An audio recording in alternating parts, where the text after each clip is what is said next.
नमस्कार सभी को। पिछली क्लास में हमने पढ़ा था अ, विद्युत चुम्बकीय प्रेरण के बारे में हमने पढ़ा था, ठीक है। और फैराडे के नियम पढ़े थे और उसके बाद फैराडे का हमने जो है अ, अवकलन और समाकलन रूप देखा था। अब देखना जो अपना आज का टॉपिक है वो है विस्थापन धारा, डिस्प्लेसमेंट करंट किसे कहते हैं, ठीक है। तो इसको समझने से पहले ये देखना चालन धारा क्या होता है वो देखना एक बार। चालन धारा कंडक्शन करंट जिसको हम कहते हैं, ठीक है। इसके अंदर हमने किरचॉफ का नियम जो है वो 12th क्लास के अंदर पढ़ रखा है हमने, ठीक है। किरचॉफ का नियम क्या कहता है कि किसी भी बंद परिपथ से, ठीक है, किसी भी बंद परिपथ के अंदर यदि कोई धारा प्रवाहित हो रही है तो किसी संधि बिंदु के ऊपर कुल धारा का बीजगणितीय योग शून्य होता है, ठीक है। कोई भी बंद परिपथ, जैसे कि हमने ये ले लिया कोई क्लोज्ड सर्किट है, ठीक है, कुछ इस टाइप से ये कोई बंद परिपथ है, ये बैटरी जोड़ रखी है हमने, ठीक है। अब देखना इधर ये कुछ इस प्रकार से है,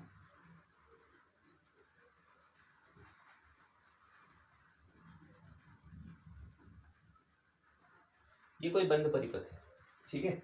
यहां से कोई करंट जा रही है, यहाँ पे दो भागों में बढ़ गई I1 और I2 के रूप में, ठीक है। तो किरचॉफ का नियम क्या कहता है कि किसी भी संधि बिंदु के ऊपर जो कुल धारा का बीजगणितीय योग होगा वो शून्य होगा, ठीक है। और इसका मतलब क्या है, जितनी करंट यहाँ पे आ रही है उतनी ही बाहर जा रही है, ठीक है। आ कितनी रही है I, और कितनी बाहर जा रही है I1 और I2। इस धारा को हम चालन धारा कहते हैं जो किसी बंद परिपथ के अंदर प्रवाहित होती है। लेकिन जब ये परिपथ बंद नहीं हो, ठीक है, कहीं से ओपन हो, और तो ऐसी कंडीशन में क्या होगा धारा के साथ में, तो उसके बारे में सबसे पहले मैक्सवेल नामक वैज्ञानिक ने बताया था, ठीक है। कि जब परिपथ जो है पूर्ण रूप से बंद नहीं हो, कहीं पर गैप हो, ठीक है, ओपन सर्किट हो, तो उस समय भी धारा जो है वो प्रवाहित होती है, ठीक है, जिसे विस्थापन धारा नाम दिया गया। तो इसके लिए जो है एक एग्जांपल है, जैसे कि कैपेसिटर, ठीक है, संधारित्र।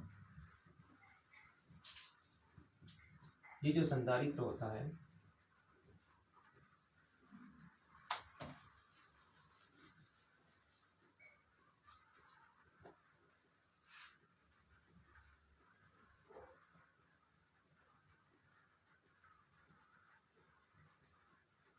ये क्या है, कैपेसिटर है, संधारित्र है, ठीक है।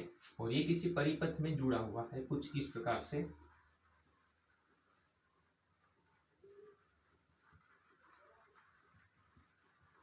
अब देखना यहाँ पे क्या हो रहा है, यहाँ पे बैटरी से एक करंट निकल रही है, ठीक है। वही करंट इस प्लेट के ऊपर जा रही, पहली प्लेट पॉजिटिव दूसरी नेगेटिव होता है कैपेसिटर के अंदर, जितना चार्ज इसके ऊपर होता है उतना ही दूसरी प्लेट के ऊपर होगा, इक्वल एंड अपोजिट चार्ज होंगे दोनों प्लेट के ऊपर। अब देखना यहाँ पे देखा जाता है कि जो धारा अंदर प्रवेश कर रही है उतनी ही धारा यहाँ से निकल रही है, बाहर निकलती है, ठीक है। मतलब जितनी करंट यहाँ से जा रही है उतनी वापस यहाँ पे आ रही, ये देखा गया, ऐसा होता है, ठीक है। अब देखना जो तार के अंदर धारा प्रवाहित होती है जिसको हम चालन धारा कहते हैं, ये कंडक्शन करंट है IC जिसको हम कहते हैं। अब देखना किरचॉफ का नियम क्या कहता है कि परिपथ बंद होना चाहिए, ठीक है। लेकिन यहाँ पे देखो ये परिपथ बंद नहीं है, बीच में एयर आ गई, हवा, मान लो ये नहीं बात है, हवा है, ठीक है, कोई माध्यम भरा हुआ नहीं है, यानी कि ये एयर है यहाँ पे, ठीक है। तो उस समय भी यहाँ पे देखा जाता है कि जो धारा है वो यहाँ से बाहर निकल रही है। इसका मतलब ऐसा यहाँ पे जो है प्रभाव देखने को मिलता है कि धारा बिल्कुल सतत रूप से चल रही है, ऐसा देखने को मिलता है, ठीक है। तो किरचॉफ के नियम के अनुसार तो ऐसा संभव नहीं। तो हुआ क्या यहाँ पे, अब देखना इसका मतलब ये हुआ कि यहाँ से हवा से होकर भी एक करंट पास हो रही है, ठीक है। और कंडक्शन करंट जो होती है, चालन धारा के बारे में तो हम जानते हैं कि चालन धारा तो हमेशा चालक पदार्थ के अंदर से ही गुजर सकती है, ठीक है। तो इसका मतलब यहाँ पे जो हवा में जो एक करंट फ्लो हो रही है वो एक अलग टाइप की करंट है, ठीक है, जिसको मैक्सवेल ने एक नाम दिया डिस्प्लेसमेंट करंट जो है विस्थापन धारा इन्होंने नाम दिया। तो अब ये कैसे उत्पन्न होती है उनके बारे में जो है मैक्सवेल ने बताया, और उनका इस समीकरण का मतलब जो विस्थापन धारा है इसका इन्होंने सूत्र भी दिया। ठीक है, अब देखना इधर, तो प्रैक्टिकली देखा गया कि यहाँ पे जो है कैपेसिटर के बीच में भी एक करंट होनी चाहिए, तभी ये करंट को यहाँ से अंदर जो प्रवेश कर रही है वो बाहर निकल रही है। ठीक है, तो यहाँ भी एक करंट जो है फ्लो हो रही है जिसको डिस्प्लेसमेंट करंट नाम दिया गया। ठीक है, और मैक्सवेल ने इसका कारण क्या बताया वो समझना। मैक्सवेल ने बताया कि जब भी कैपेसिटर को संधारित्र ये जो है इसको किसी सोर्स से जोड़ा जाता है तो होता क्या, धीरे धीरे एक प्लेट के ऊपर धनावेश बढ़ने लगता है और दूसरी प्लेट के ऊपर ऋण आवेश बढ़ने लगता है। ठीक है, तो आवेश बढ़ने लगता है और इस आवेश के कारण यहाँ पे जो है एक विद्युत क्षेत्र उत्पन्न हो जाता है। क्या उत्पन्न हो जाता है? एक विद्युत क्षेत्र उत्पन्न हो जाता है, इलेक्ट्रिक फील्ड, जिसकी डायरेक्शन हमेशा पॉजिटिव चार्ज से नेगेटिव चार्ज की तरफ होती है। तो यहाँ पे संधारित्र की प्लेटों के बीच में एक विद्युत क्षेत्र स्थापित हो गया। अब हो क्या रहा है, यहाँ पे धीरे धीरे आवेश की मात्रा बढ़ रही है, यहाँ पे इधर भी आवेश की मात्रा बढ़ रही है। तो क्या होगा, विद्युत क्षेत्र में समय के साथ में क्या होगा, परिवर्तन होगा। तो मैक्सवेल ने यही कारण बताया कि ये जो धारा उत्पन्न हो रही है डिस्प्लेसमेंट करंट, विस्थापन धारा, वो विद्युत क्षेत्र में समय के साथ में होने वाले परिवर्तन के कारण ये जो धारा है विस्थापन धारा वो उत्पन्न हो रही है, ऐसा मैक्सवेल ने बताया। किसने बताया? मैक्सवेल ने। ठीक है, मैक्सवेल ने ऐसा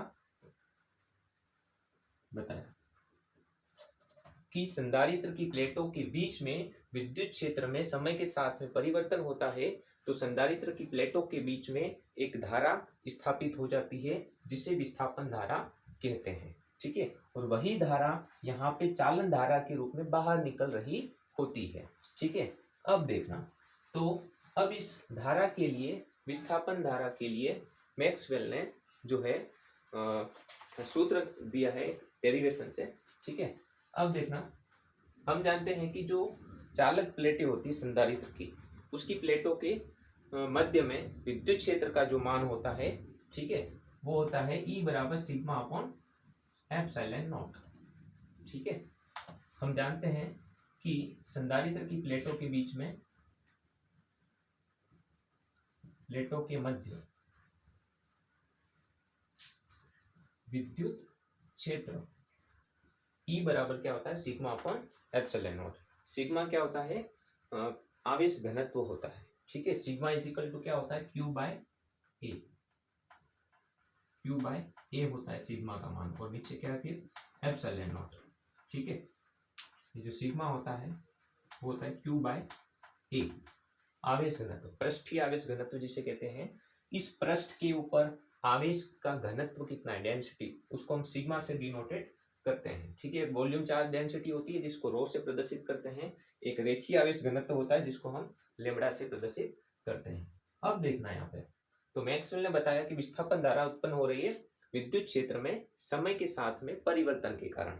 ठीक है, तो समय बढ़ रहा है तो यहाँ पे आवेश की मात्रा बढ़ रही है, आवेश की मात्रा बढ़ रही है तो धारा का मान जो है, विद्युत क्षेत्र का मान जो है वो क्या हो रहा है, परिवर्तित हो रहा है।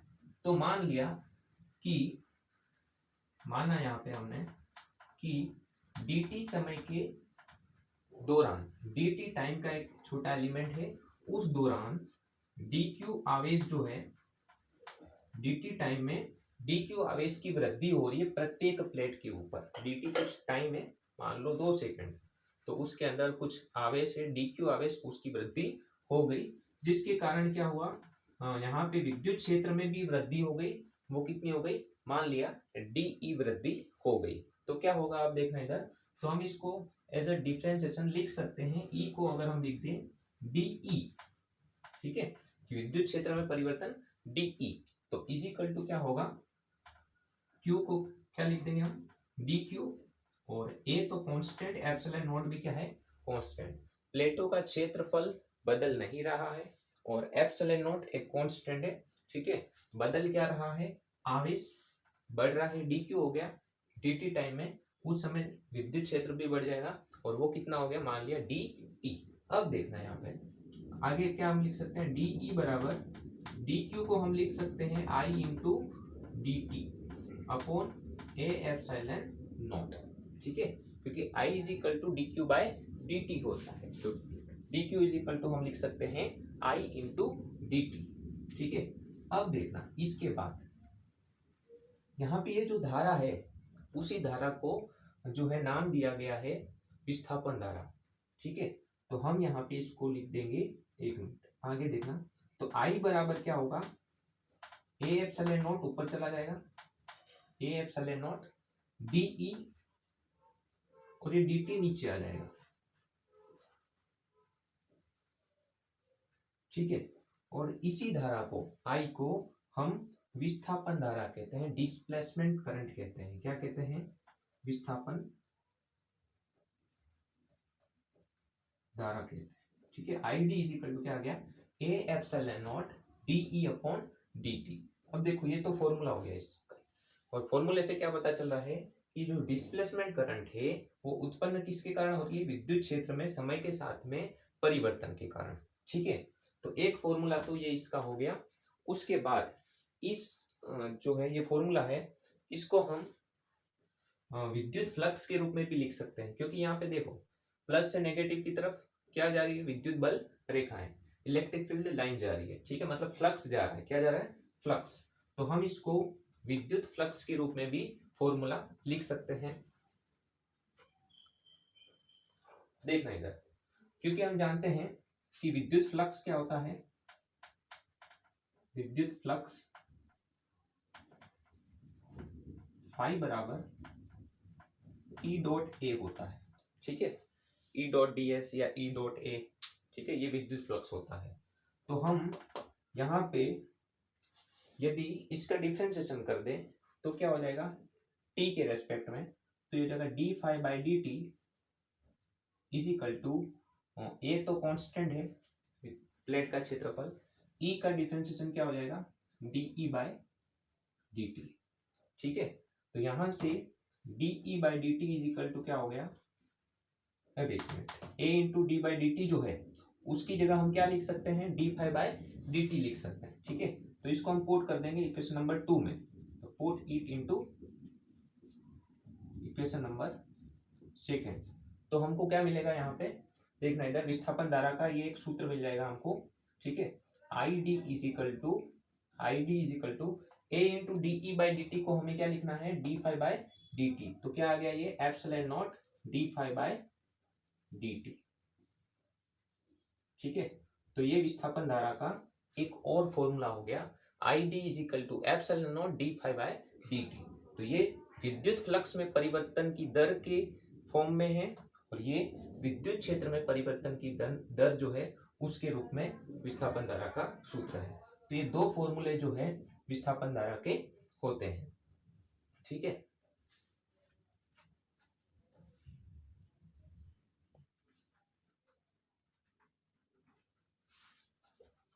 हाँ, अब देखना अगला टॉपिक है अपना एम्पियर का जो नियम है एवं मैक्सवेल का रूपांतरण, ठीक है। अब देखना एम्पियर का नियम जो है चुंबकीय क्षेत्र के अंदर तुमने पढ़ा होगा। एम्पियर का नियम क्या कहता है कि किसी भी बंद वक्र के अनुदिश जो चुंबकीय क्षेत्र होता है बी, उसका जो रेखीय समाकलन होता है, ठीक है, मतलब line integration of B vector dot D L vector, ठीक है, इज इक्वल टू क्या होता है, म्यू जीरो इंटू आई ऐसा होता है, ठीक है। ये होता है एम्पियर का नियम। एम्पियर का नियम ये 12th क्लास के अंदर तुमने पढ़ा होगा, ठीक है। एम्पियर का चुंबकीय क्षेत्र के अंदर ये नियम होता है, ठीक है। Line integration of B vector dot D L vector is equal to mu zero into I. इसका मतलब क्या होता है, किसी भी काल्पनिक बंद वक्र के अनुदिश जितना चुंबकीय क्षेत्र है उसका लाइन इंटीग्रेशन, इसके अलोंग ये जो वक्र है इसके अनुदिश जो चुंबकीय क्षेत्र उत्पन्न हो रहा है उसका मान निर्वात की विद्युतशीलता म्यू जीरो एवं उस बंद परिपथ के अंदर जितनी भी धारा इनक्लोज्ड है, परिबद्ध है, जैसे यहाँ पे हमने धारा को बोल दिया आईसी चालन धारा है, तो उस आईसी एवं म्यू जीरो के गुणनफल के बराबर बी डॉट डी एल का मान होता है। ठीक है, क्योंकि तार है, वायर है, तो इसके अंदर जो करंट फ्लो हो रही है वो चालन धारा ही होगी। अब देखना, तो ये एम्पियर का नियम वहां पे लागू होता है जहां पे चुंबकीय क्षेत्र उत्पन्न होता है।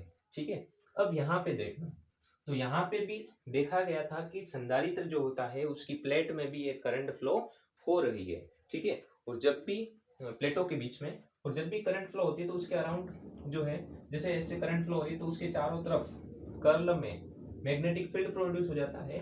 तो यहाँ पे भी ऐसा ही होना चाहिए, क्योंकि यहाँ पे भी तो एक करंट पास हो रही है। ठीक है, तो यहाँ पे भी एक बंद जो है परिपथ हम बना सकते हैं, ऐसा काल्पनिक बंद पृष्ठ हम बना सकते हैं, और उस काल्पनिक बंद पृष्ठ के अनुदिश हम चुंबकीय क्षेत्र का रेखीय समाकलन लिख सकते हैं। तो हम यहाँ पर भी ऐसा लिख सकते हैं कि line integration of B vector dot D L vector is equal to mu zero into उस बंद परिपथ के अंदर जो भी क्लोज्ड इनक्लोज्ड करंट है वो हम लिखते हैं गुणनफल में। तो यहाँ पे कौन सी करंट है, यहाँ पे डिस्प्लेसमेंट करंट है, विस्थापन धारा है। ठीक है, तो अब यदि हम टोटली जो व्यापक रूप से इन जनरल लिखना चाहें, तो जो एम्पियर का नियम होता है, ठीक है, वो सिर्फ ये जो कंडक्शन करंट है उसके लिए ही दिया गया था। उसके बाद जब कैपेसिटर के प्लेटों के बीच में धारा होती, विस्थापन धारा, ये जब मैक्सवेल ने प्रूफ कर दिया, बता दिया, तो उस समय जो है इस नियम में जो है मॉडिफिकेशन करने की जरूरत पड़ी। ठीक है, क्योंकि पहले कैपेसिटर के बीच में जो करंट फ्लो होती है ऐसा नहीं माना जाता था। ठीक है, तो जब करंट जो है विस्थापन धारा प्रवाहित हो रही है, ये जब वेरीफाई हो गया, तो उस समय यहाँ पे सिर्फ आई सी नहीं लिख सकते, हम सिर्फ चालन धारा नहीं लिख सकते। ठीक है, क्योंकि हो सकता है कहीं पे चालन धारा ही हो, कहीं पे चालन धारा भी हो, विस्थापन धारा भी हो। ठीक है, और कहीं हो सकता है विस्थापन धारा हो तो चालन धारा नहीं हो। तो उस समय इस समीकरण को जो है मॉडिफाई किया गया है, किसके द्वारा, मैक्सवेल के द्वारा। ठीक है, तो मैक्सवेल ने ये वाली टर्म भी जोड़ दी यहाँ पे। ठीक है, कि ऐसा रीजन होगा, ऐसा क्षेत्र होगा, तो वहां पे विस्थापन धारा भी तो हो सकती है, उसके लिए भी तो ये समीकरण लगा सकते हैं, ऐसा बताया। तो ये जो है मैक्सवेल ने रूपांतरण किया एम्पियर के नियम का। ठीक है, और जिसको हम बोलते हैं मॉडिफाइड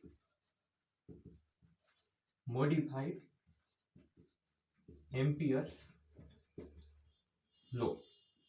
क्या है वो देखना है।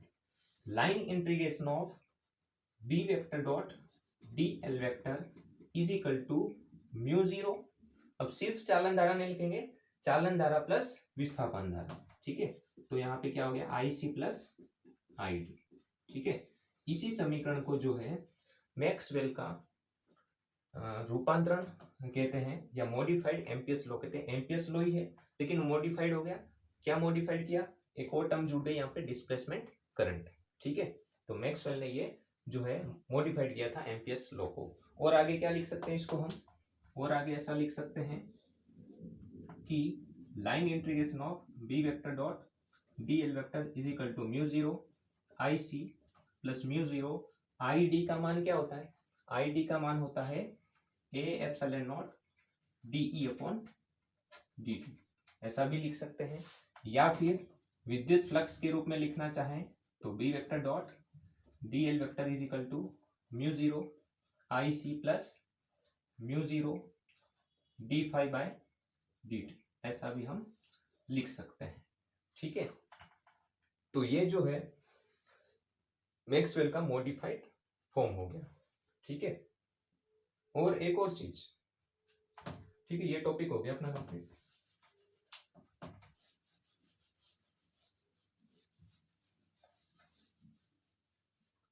एक और बात, यहाँ पे एक टर्म होती है धारा घनत्व। क्या होता है, धारा घनत्व, जिसको हम कैपिटल जे से प्रदर्शित करते हैं। ठीक है, और होता क्या है, कोई भी कंडक्टर है, ठीक है, तो उसके पर यूनिट एरिया, एकांक क्षेत्रफल से कितनी धारा प्रवाहित हो रही है, ठीक है, उसी धारा को हम क्या बोलते हैं, धारा घनत्व कहते हैं। एक किसी पर्टिकुलर एरिया से जो करंट पास हो रही है, एकांक क्षेत्रफल से प्रवाहित होने वाली धारा को हम क्या कहते हैं, धारा घनत्व कहते हैं, जे डी।